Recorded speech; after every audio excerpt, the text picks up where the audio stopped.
ताहले आमे जानते त्रिभुजर तीनोटी बाहु तो ताकू केमिति आमे अंकन करिबा सब बेले मन रखिथिबो पिले अंकन पूर्व गोटे रफ चिन्हटी अंकन करिबा हैला जो कि आमे दर्शैथिबा तीनोटी बाहुर दैर्घ्य हमकु प्रश्न रे देछि एवं सेही अनुसार आमे हमर अंकन को करिबा तो प्रथमे आगे आमे कोन दत्त अछि लिखिबा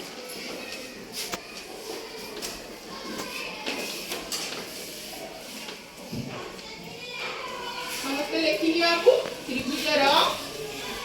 तीनोटी बाहुर दैर्घ्य दत्त थिले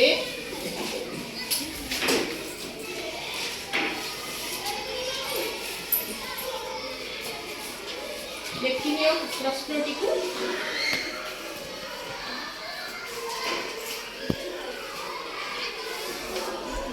त्रिभुजटी जोड़ी अंकन करिबा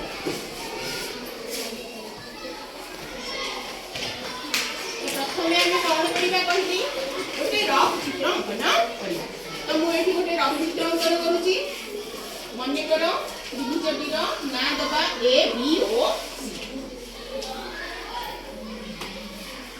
तो एठी मते प्रत्येक बाहुर दैर्घ्य देखिबा को अछि तो प्रथमे आमे बाहुर दैर्घ्य शिखेला बेले कोन करंती एई परि लेखंती तो ए बी को बर्तमान लेखिबी 5 सेंटीमीटर सेमोली ए सी एक बाहु सेटा को लेखिबी 7 सेंटीमीटर एवं बी सी बाहु को लेखिबी 6 सेंटीमीटर तो बर्तमान क्वेश्चन में हमको एतिकी देखो ए क्वेश्चन को हमें कोन करिबा गोटे रफ चित्र अंकन करी सेठी हमें ए बी रो बाहुर दैर्घ्य लिखि देबा केते 5 सेंटीमीटर सेही परी ए सी रो बाहुर दैर्घ्य लिखिबा 7 सेंटीमीटर एवं बी सी रो दैर्घ्य लिखिबा 6 सेंटीमीटर एतिकी हमर रफ वर्क कंप्लीट होला परे हमें कोन करिबा हमर ज्योमेट्री बॉक्स टी अछि से ज्योमेट्री बॉक्स को हमें कोन कोन बाहर करिबा नै ज्योमेट्री बॉक्स को देखो हमर ज्योमेट्री बॉक्स रो सप्तम इंस्ट्रूमेंट थाए नै कि तो जानथु स्केल हमर एडाला हमर कोन कंपास वेरी गुड हमर ज्योमेट्री बॉक्स रो भी थिबो एटा आही एटा तमर कोन सेट स्क्वायर नै तो एटा भी होते सेट स्क्वायर दीटा सेट स्क्वायर अछि से बोले एटा होते तमर एक छोटा कोन वेरी गुड ताले एटा मोर गोटे डिवाइडर वेरी गुड आमे कोनसी अंकन पूर्व ज्योमेट्री बॉक्स रो व्यवहार करिथानी तो ए ज्योमेट्री बॉक्स को व्यवहार करके आमे आज एई अंकनटी करिया वर्तमान आमे कोन करिया प्रथमे आगे को हम कहलो मामा आगे प्रथम रे कोन करिबा कोनसी एक बाहु अंकन करिबा नै तो प्रथमे आमे कोन करिबा ए सी रो दैर्घ्य केते अछि कहलो 7 हमर ए बी रो दैर्घ्य केते अछि 5 सेंटीमीटर अच्छा तमरो बी सी रो दैर्घ्य केते अछि 6 सेंटीमीटर वेरी गुड तो वर्तमान हमर प्रथम सोपान रे हमें कोन करिबा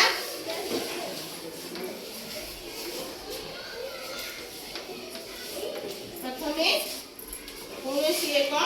बिंदु रु ए सी दैर्घ्य 7 सेंटीमीटर विशिष्ट एक गार अंकन एवं ताकू ए ओ सी नाम दबा एवं जेति तार दैर्घ्य नै थिबा ताकू लिखि दबा एटा लिखि देला परे पुनश्च ए पॉइंट रे हमें कमलबा एक कंपास को रख बतान तमरो जो कंपास अछि बाहर करो से कंपास रे तमे पेंसिल देकी ताकू तमे एई पुरी भाबरे ए बिंदु चापोटी आंकीबो केते सेंटीमीटर 5 सेंटीमीटर आंकीबो तो 5 सेंटीमीटर को तमे आगे कोठी नबो स्केल ले नबो तो ये स्केल ले तमे 5 सेंटीमीटर लेलो आकु नेला परे तमे ए पॉइंट रे रखी की 5 सेंटीमीटर रे को चापो अंकन करिबो बताने ए जो 5 सेंटीमीटर रे चापोटी अंकन कलो सेठी तमे किछि ना दबा आवश्यक नाही तेतले सी बिंदु अन्य एक पॉइंट हमें अंकन करिबा 6 सेंटीमीटर ताकू हमें स्केल ले मापिबा पेंसिल को तमे कंपास रे ठीक रे आगे संयोग करिवो संयोग करला परे तमे 6 सेंटीमीटर दैर्घ्य स्केल रे नै जेबो दैर्घ्य को 6 सेंटीमीटर नै गेला परे ताकू को पॉइंट रे हमें रखिबा सी रे रखिबा सी रे रखिला परे आमे 6 सेंटीमीटर रो गोटे चाप अंकन करिबा। वर्तमान एई चापटी अंकन कला परे आमे को बिंदु पाइले बी बिंदु पाइले। वर्तमान एटा को आमे नामकरण कर देबा। एटा कोन नाम देबा बी बी नाम देबा। ताले आमे तापर कोन करिबा ए आउ बी को जोग करिबा। ए पॉइंट टू बी पॉइंट को आमे स्केल रखी की स्केल संगे जोग करिबा। वर्तमान की जोग हो गेला। तापर कोन करिबा बी आउ सी बिंदु को आमे जोग करिबा।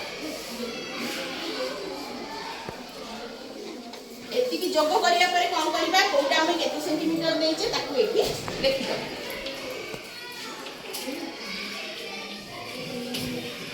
तो एठी हमें प्रत्येक सोपान को टिके टिके लिखि दबा। द्वितीय सोपान रे हमें कोन गले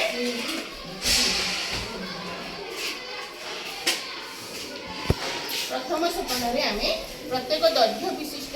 ए सी को 7 सेंटीमीटर दैर्घ्य विशिष्ट अंकन कले। ए बिंदु रु बी प्रति चाप सी बिंदु रु बी प्रति चाप अंकन कले द्वितीय सोपान एवं तृतीय सोपान कोन कले ए बी एवं बी सी को जोग कले। एई भली हमें तीनोटी सोपान रे त्रिभुजटी अंकन कले।